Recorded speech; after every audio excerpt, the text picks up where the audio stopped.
I want to talk to you a little bit about our voices.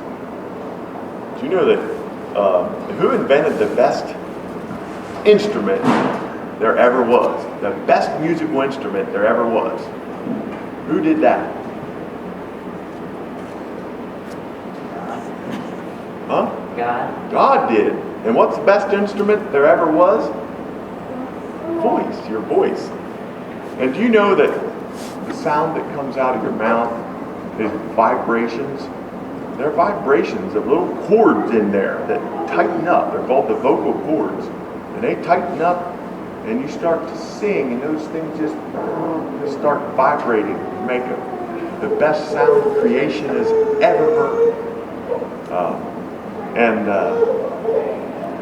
And so what man has done is they try to make something like it. And I have a little instrument here. This is called a pitch instrument.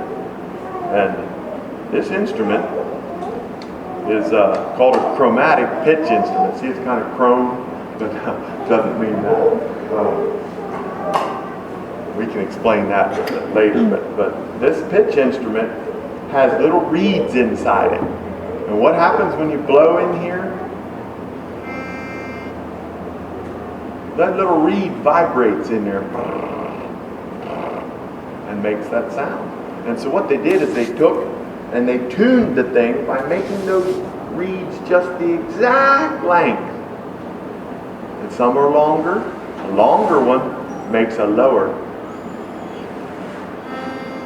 And a shorter reed has to vibrate faster. It'll vibrate faster, so it's this one. Up there. That was low C and high C, the key of C. So that's what our vocal cords do. That's what man has done in making instruments. They make an instrument that vibrates. You can tune it by tightening, lengthening, and all that. So that's what a pitch instrument is. I'm going to see if this marker here will work. We want to talk a little bit about the notes.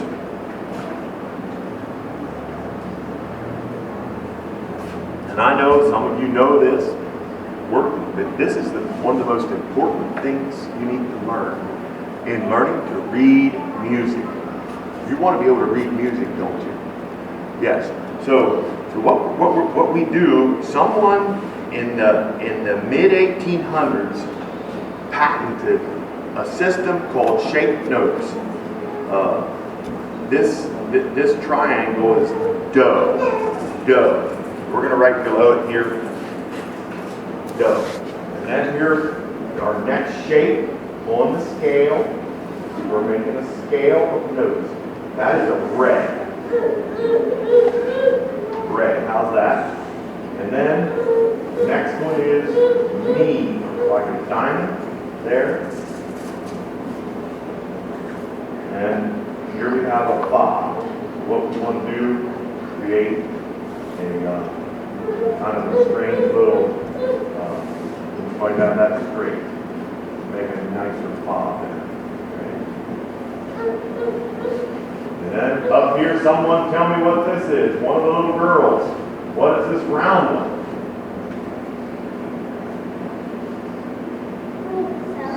Sol, yes, very good. And this one, call it out. Sol, la, yes. Who is that? You, oh, very good. P, ice cream cone. And up here at our dough here. Okay. So it's the 7-shape system. See, these are the same. Low do, high do. We have a 7-shape system here. And any mistakes there? 1, 2, 3, 4, 5, 6, 7. And like I said, a man named Jesse. It was Jesse Aiken. He invented and patented that 7-shape system for being able to know what to sing. You see the note right away, you see its shape, and it tells you where to put it on the scale, where to put it. And it makes sight reading much easier. It makes it, well, I'm going to read to you a little something that I didn't know before. But back in the 1950s, there was a man named, his name was George Kime. He decided he's going to experiment with 4th and 5th graders. George H. Kime, he decided he's going to experiment with 4th and 5th graders in California. He took care to match his experimental and control groups. He took a group of 4th and 5th graders learning only round notes that didn't have any shapes. They were all just round. And they had to learn where to put them, what sound they were, by the space on the score. By what space or line they were on the score, like our hymn books have. You know that. Let's draw ourselves a little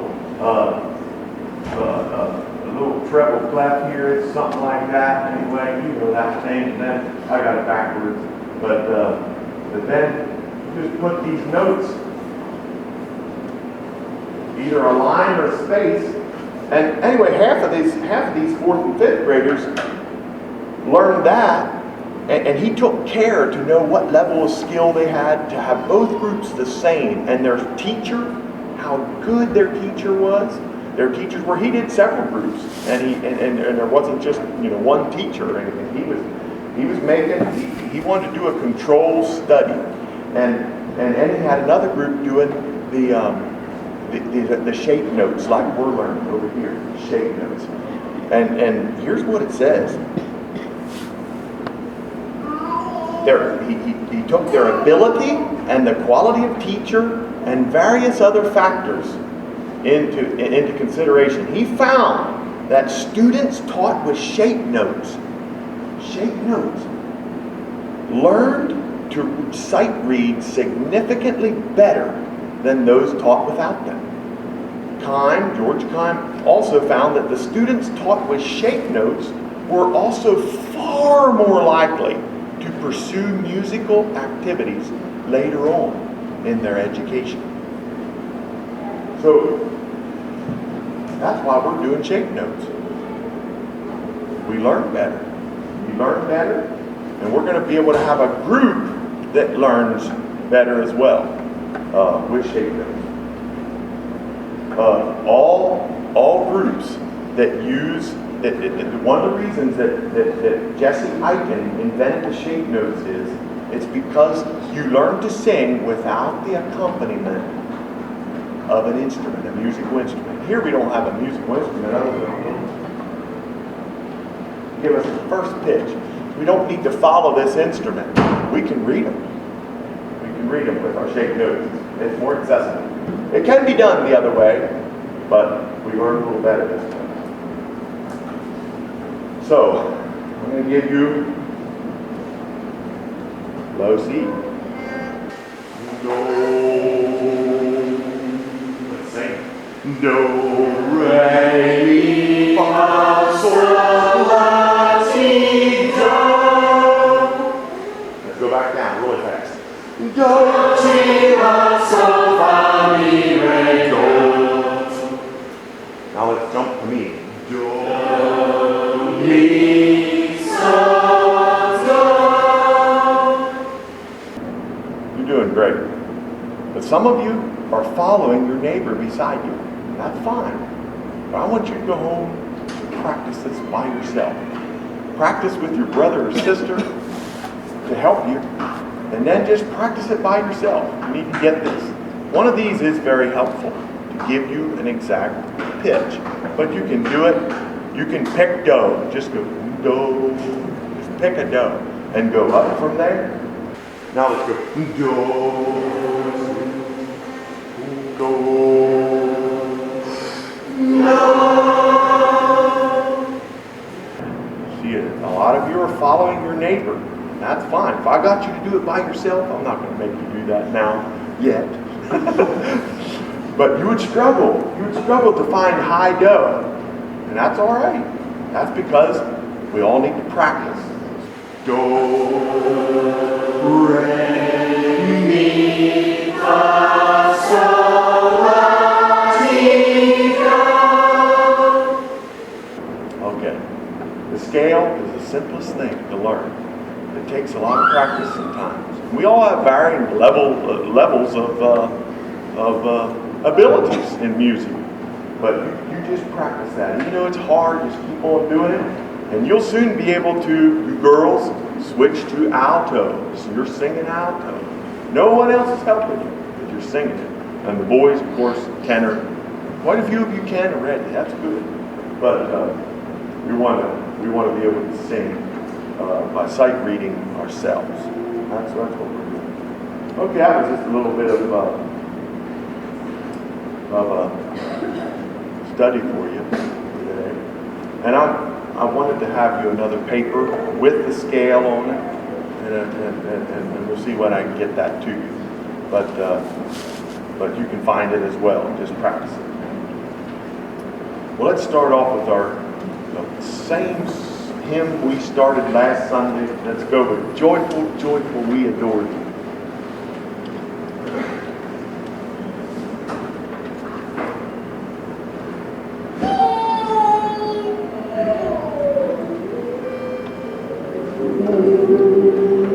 One more time.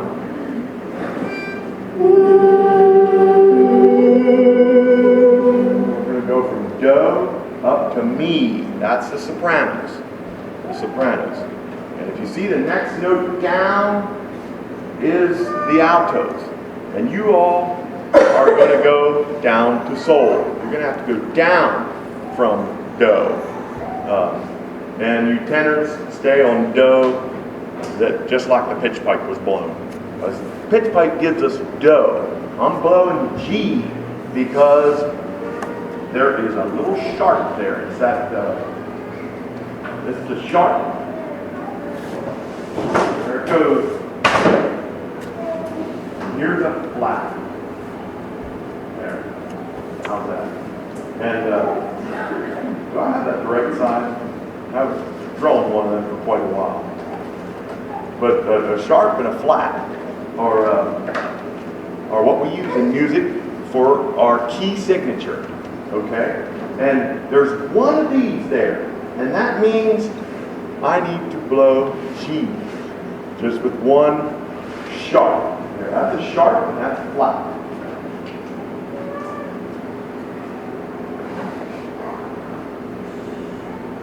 Okay?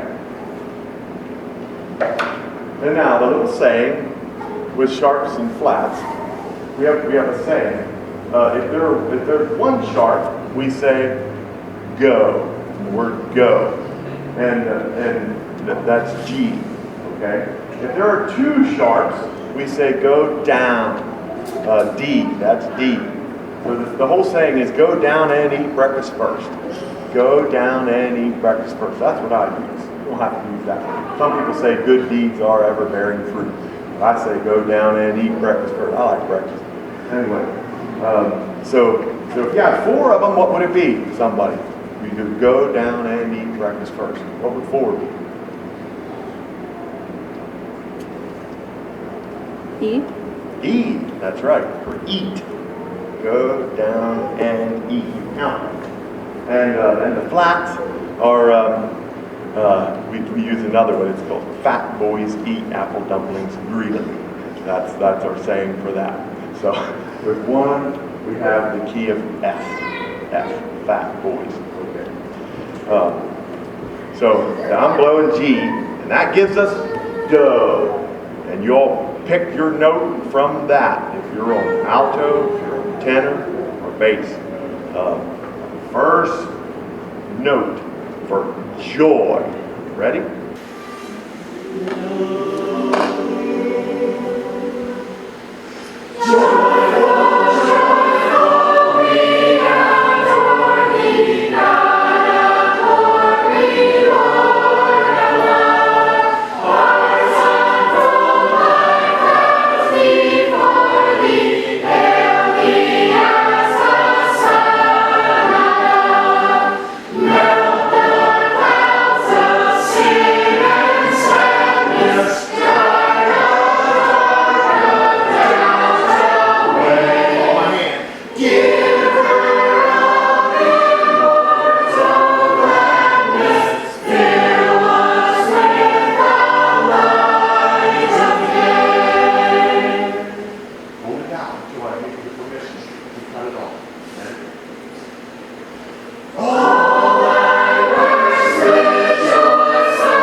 take a new one. I love thy kingdom, Lord.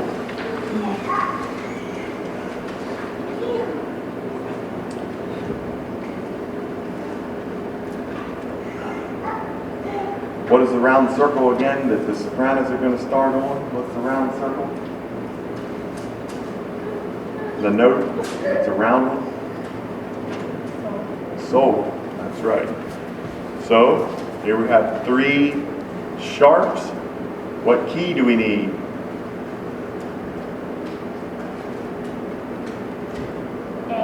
A, that's correct. So I'm going to pick A over here. Do, sol, do. You see how we're going to go down to sol, our sopranos. Do, sol. Ready? I love the kingdom, Lord, the house of thine abode, the church our blessed Redeemer saved with his own precious blood. I love thy church, O God, her walls before thee stand, dear as the apple of thine eye, and graven on thy hand. Try here.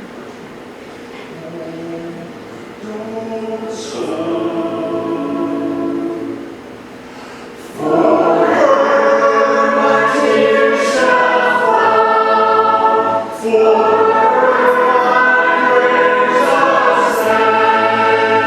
To her my cares and toils begin, till toils and cares shall end. Beyond thy highest joy, I Christ heavenly ways, her sweet communion song, charged through hymns of love and praise. Okay, I'm going to check our pitch again. Sometimes we get off partway through. I usually tend to slide up, just start going up.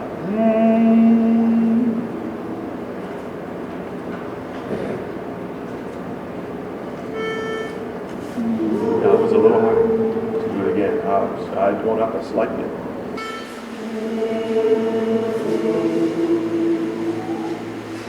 Last one. Jesus, the friend divine, our Savior and our King, thy hand from every snare and foe shall raise deliverance free. Sure as thy truth shall fast, to Zion shall begin. The brightest glory earth can yield, and brighter bliss of heaven. Good. That's a little new for us. You've heard it before, probably. We haven't sung it for a while. We tried Joy to the World yet. Isaac Watts.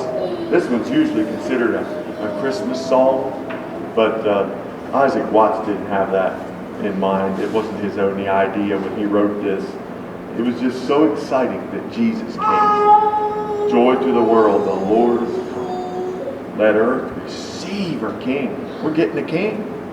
And everybody that waited for long years got to see this baby King. And makes you want to sing. Okay, what do we have here? That pitch. Go down and eat breakfast first. Who'll give it to me? D, that's right. Turn it over so I can read.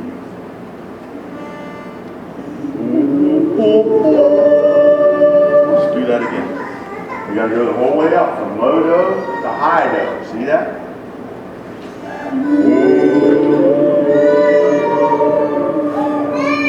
What if I would start there? You know right away it's not going to work to stay on this one.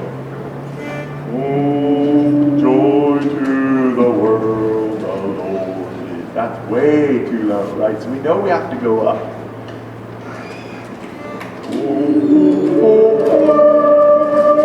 That helps you if you can't go straight from low do to high do. Take the steps. Do, mi, sol, do. Joy to the world, the Lord is come. Let earth receive her King. Every heart prepare His word, and then nature sings, and nature sings. Look up here. You're running ahead of me a little bit. Look up here at my beats. I'm trying to keep you in time. So, but when we just look down here, we get all excited and we start to race, and we get ahead. You get ahead of your neighbor. Your neighbor gets ahead of his neighbor, and we don't stay together. Let's just start over again and let's take it gentle. I know we're excited, but let's take it gentle and steal a glance at me every now and then, so we're staying together. Okay.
Sing these, and maybe next Sunday we'll take, Lord willing, we'll take Jesus Thou Mighty Lord again. We'll just pick. We're not going to sing every song every Sunday. I'm going to bring you more. So we're going to keep on practicing these. And we're going to just make the best sound creation you've ever heard. It's just because it's God's crowning creation, man and women, that are able to use their best instrument work and make a beautiful sound. God bless you all. You can go back. And boys, you're doing your assignment. For boys' lesson, we were supposed to tell some of the differences between followers of God and those who go after the devil. And I was thinking those who go after the devil, they generally live selfishly and do everything they do is for themselves. Like if they love, it's for their own pleasure and things. But God's people, they do it for others first and for God. I thought about non-resistance. Those who don't believe in Jesus tend not to do non-resistance, and followers of Christ will show non-resistance. Some things that followers of the devil do that are like that wouldn't even be a temptation for followers of Christ. The followers of the devil just love it, and that's just because they're following after him.